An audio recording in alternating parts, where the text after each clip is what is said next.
Sometimes the floor is level, sometimes it's not. Depends how much you had to drink. Camera tells me it has it, there's no level. I don't know why it's not.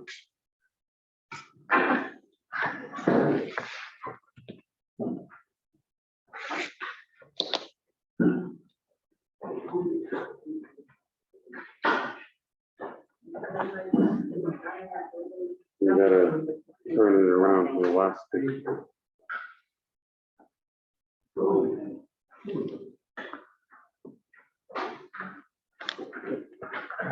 Last week, my wife told me not to come, to stay home and help her, and then there wasn't a shear.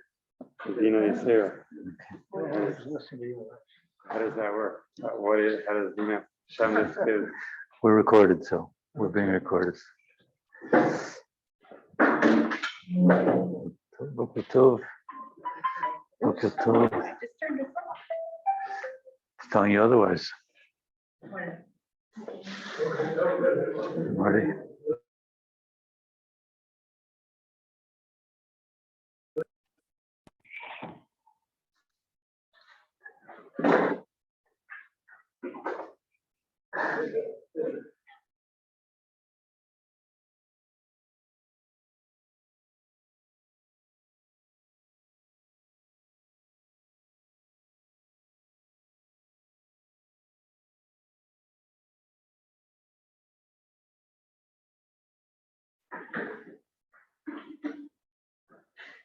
The entire narrative of is one of the issues that confront Jewish people in the desert.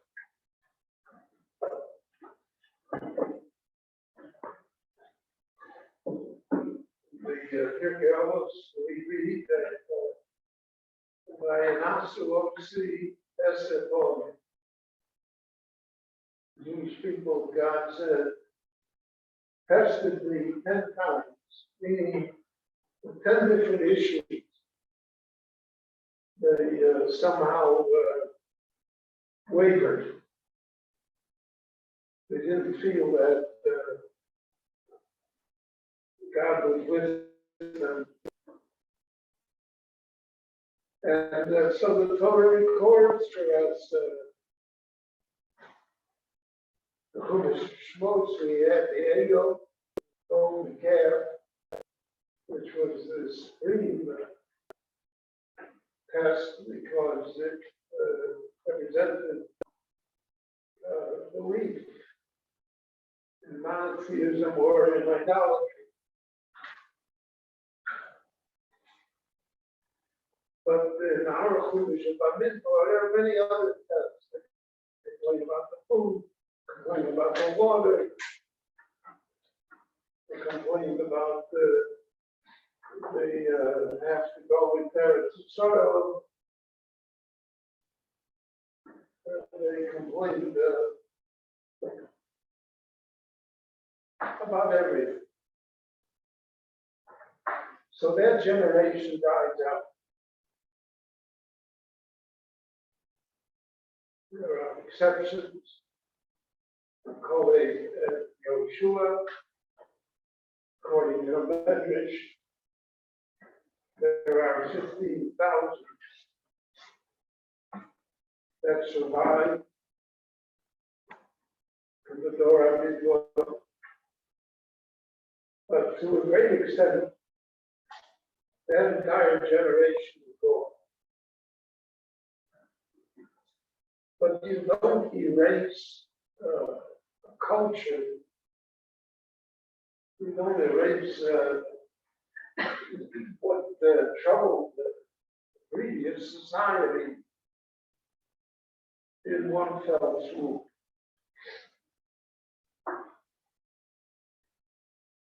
And therefore, in this week's Parsha, we see a different problem, which is cloaked in a manner that seems to be positive, logical, but underlying it is a pernicious and dangerous concept. The Torah tells us, Mikne Rav oil, they God,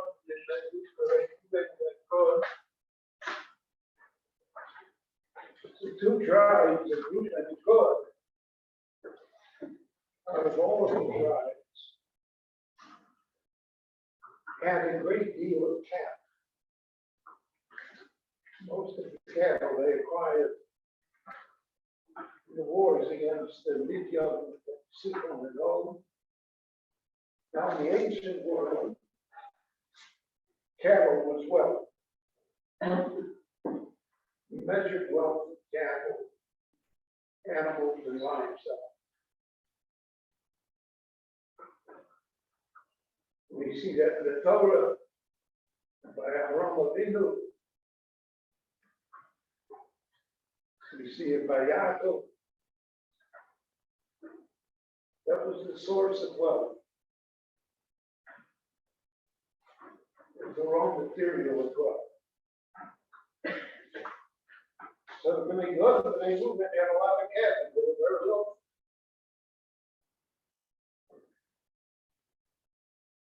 But there's wealth that requires constant care. There can be a certain form of passive wealth. But at the end of the day, all wealth requires care.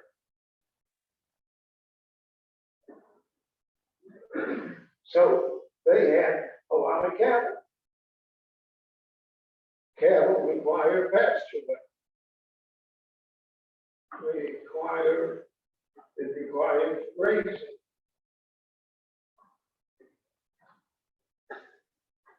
And therefore, they were nervous about going into the land of Israel.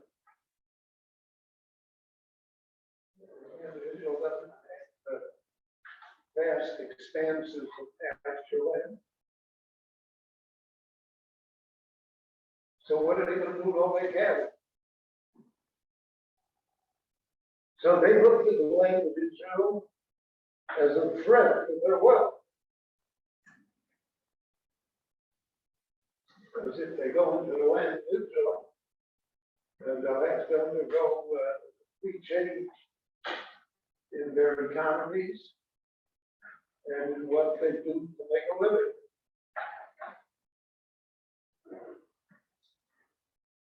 And because of that, therefore, they come to Moshe and they say it nicely. They say it in a positive fashion. And they do Moshe refuse that they're using the reason that they're coming to. But they say basically, we don't want to go to the land of Israel. And we see this large amount of land in Transjordan, east of the Jordan River,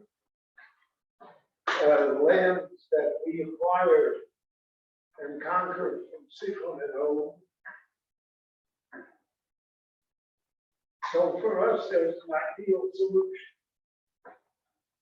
If we will settle those lands, and the other ones can go there. They don't have cattle. They don't require great amounts of pasture land.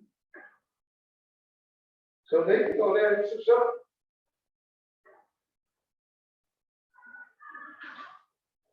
But we who our wealth is based upon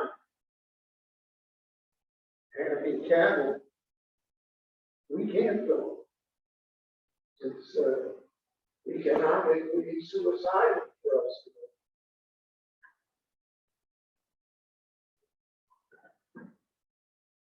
So they say, if you raise the air, we see that here there's a great deal of pasture land that you can graze animals, vamos ver, so we got there.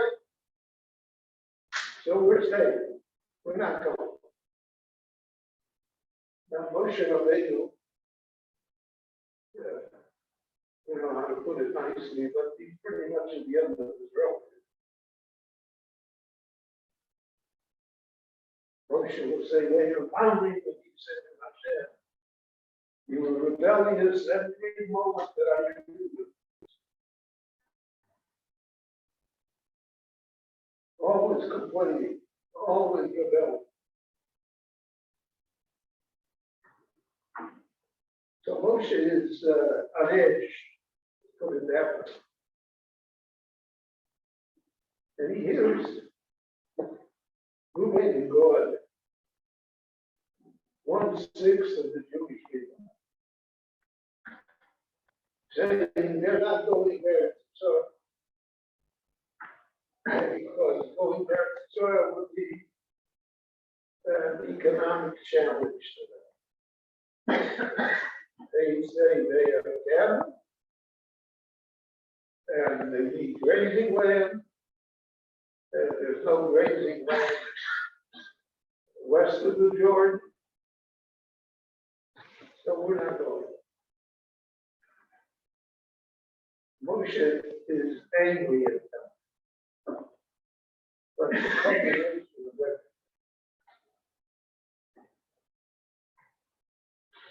Moshe says you're just like your ancestors.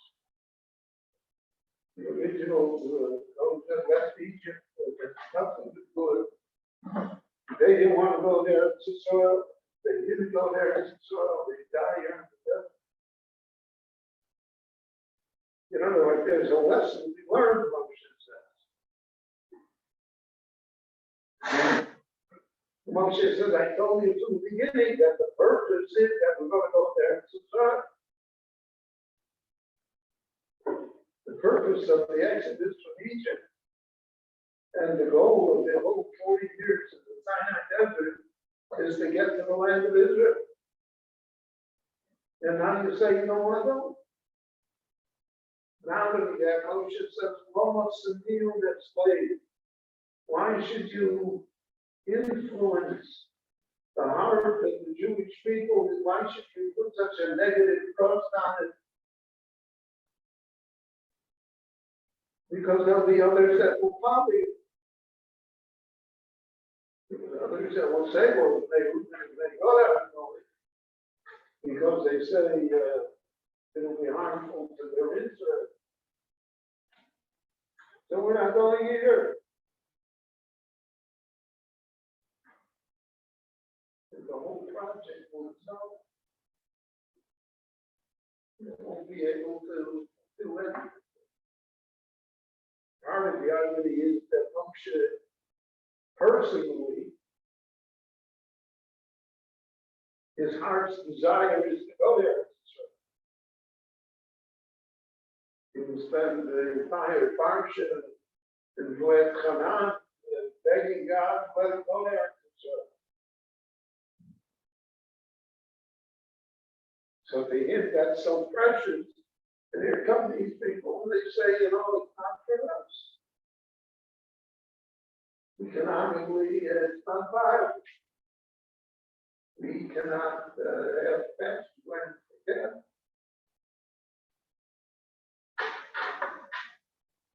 So Moshe says, no. That's the first reaction.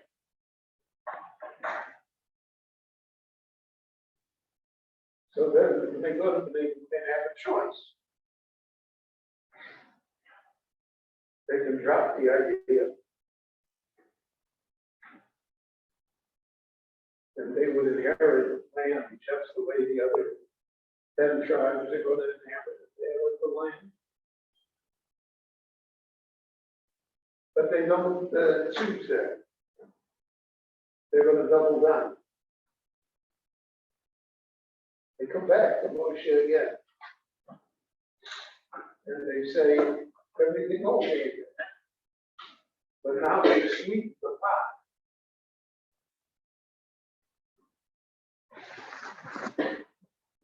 They say, well, build for our cattle, build for our home. And your complaint to us that the other tribes will have to go to war, it has to be part of the army in order to acquire their share of their soil, will be part of the army too. Not only part of the army, will be frontline combat command troops. But when the war is over, and we have been triumphant, then we're going to go back and we're going to settle east of the Jordan River.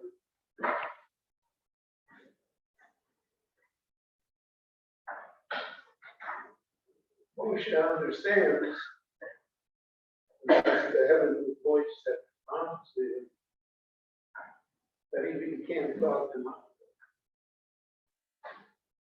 Not only that, he understands that if he forces them to go there, so they'll be like the fifth column. They'll be treacherous. They will destroy the morale of the Jews.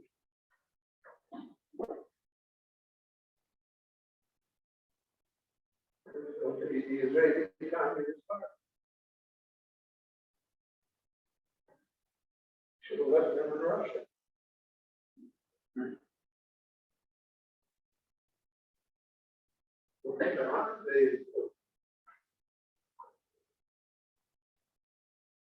Moshe understands. So therefore he makes an agreement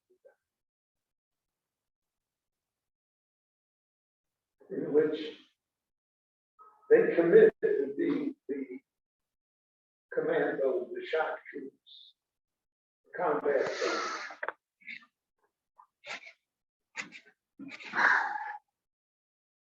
And in return, they will be able to inherit the land that's east of the Jordan. That is a land of grazing. Their cattle will be in good shape. And that's the story. That's what the Torah tells us. But as every story, there's first of all a backstory, and then there's a future story. The backstory here is that they're well undid them.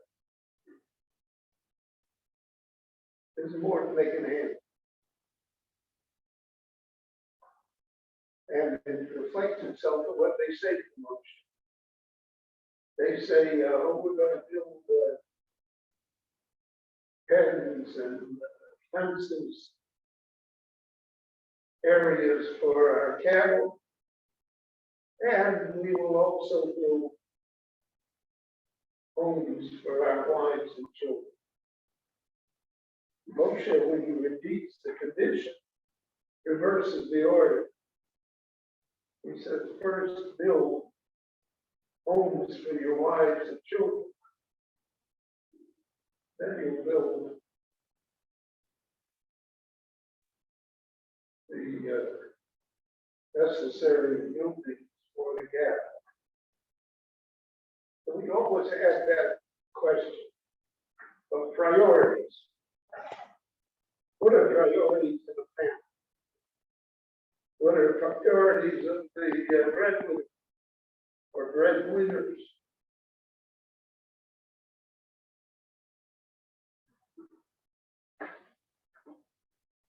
So we live in a society where the cattle comes first.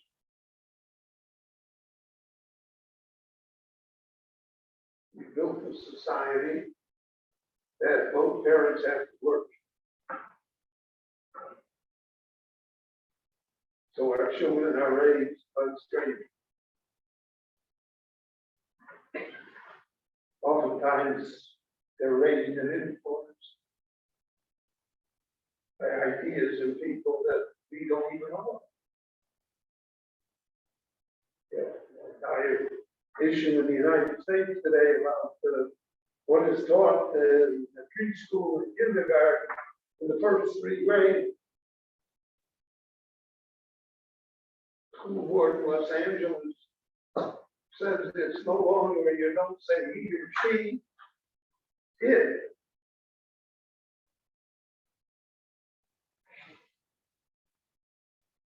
The parents are unaware. So is it one, is it another one, any wonder that a few years later, we raise a generation that's so confused that haven't found any sort of real pride, identity, anything. If they're no way out, there is.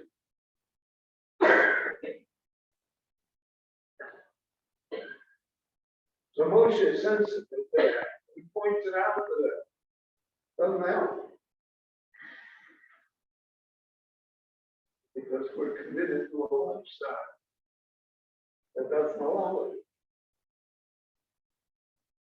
There are very few stay-at-home mothers in the Jewish world today. In fact, we've constructed a society that we force the woman, in many cases, to be the main breadwinner.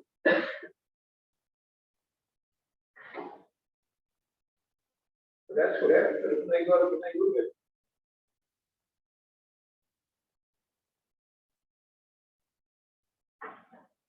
Business.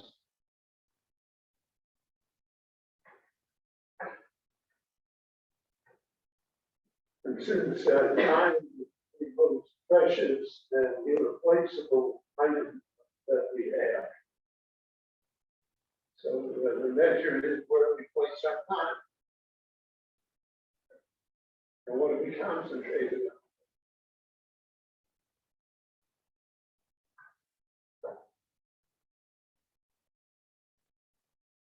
So that's the backstory. Backstory that Moshe realized that their priorities are skewed. Not just cattle east of the Jordan, west of the Jordan. That's the symptom. It's not the basic disease. The basic problem is their priorities. I remember my own lifestyle. So when I was an attorney, so especially then, we were private practice, it's not planned for time. And my schedule often was that I would leave the house before the children woke. Then I would come home and they were already in bed. And I went like from Shabbat to Shabbat, not seeing my children.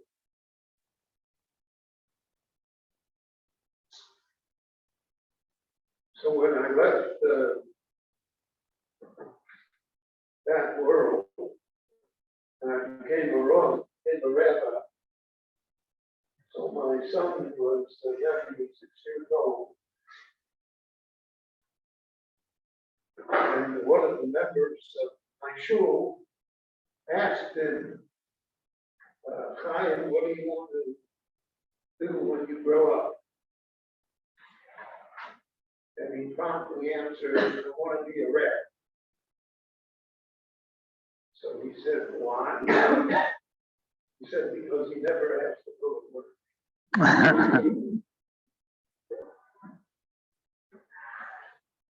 Because I had a chance to come home. I helped the children with homework every night. We have supper together, lunch with my wife. This is work.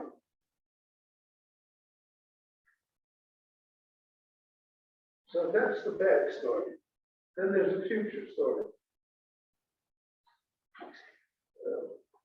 Taught in the book of Malachim and the Midrash that the territory east of the Jordan, the grazing land that they so desired, became the first land that the Jewish people lost. And that the Negev and the Reuben were the first tribes to go into exile. A century yet before other tribes. There was a northern kingdom and a southern kingdom. They were the first to go. The Parsha explained a deep psychological truth. It's because they really had no attachment to that land. The attachment was to the wealth. It was to the grazing pastures. That type of attachment is very weak at times, precious. Easily broken, easily taken away. The attachment of the Jewish people to the land of Israel over all of the centuries of our existence is not based on anything.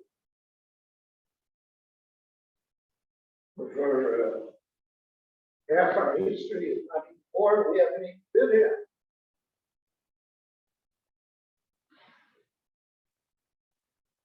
But our attachment to it has been permanent. Whereas our attachment to other countries that we have lived in, so we've been loyal citizens, we've done everything right, but that's not our attachment. It's not how we think of ourselves. That's a strange psychological fact.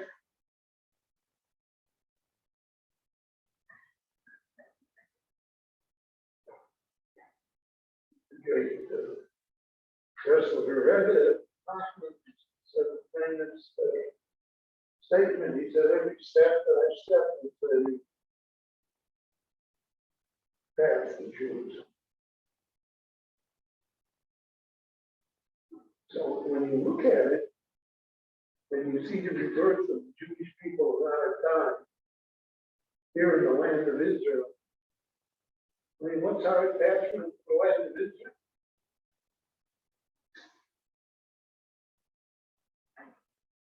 Now, rabbis tell us, ask an interesting question. Loma ein chamei Tveria b'Yerushalayim. Why does Jerusalem not have any outstanding natural wonders?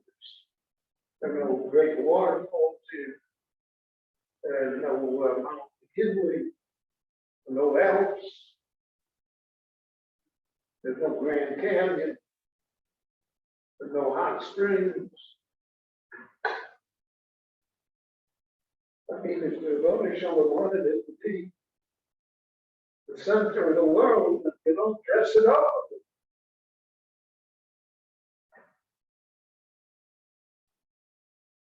Except for the stream bridge,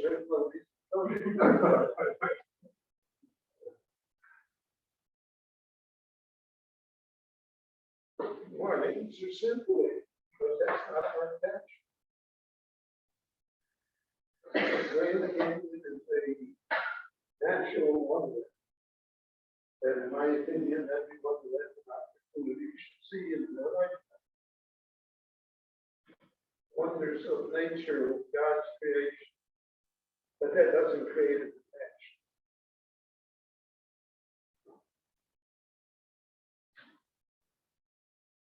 Jerusalem and the land of Israel, and the people of Israel are attached to each other. Therefore, there's always a feeling, I experienced it, and I'm sure everybody else experienced it, is that the first time you come to the land of Israel, you have a feeling that I've been here before.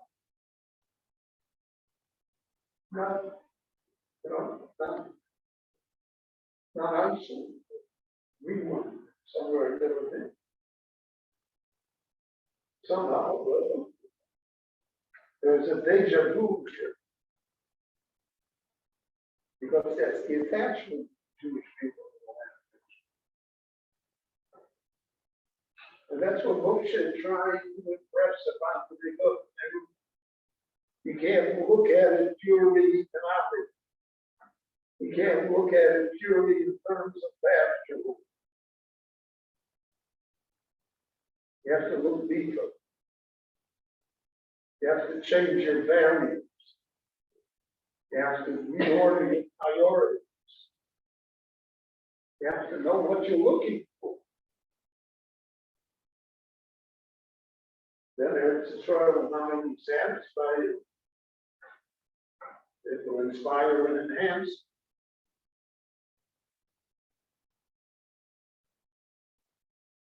That's a lesson not only that they got in the desert, not only a lesson of history, but it's an attitude that should be current in our life as well. How we view the place, how we view ourselves, who we are. And therefore this challenge, Moshe is terribly frustrated that they did not meet the challenge, that they took a different path, which eventually led to their own exile and to the loss of what they considered so important. That's part of the story is they're going to have a great Shabbat, everyone. Thank you.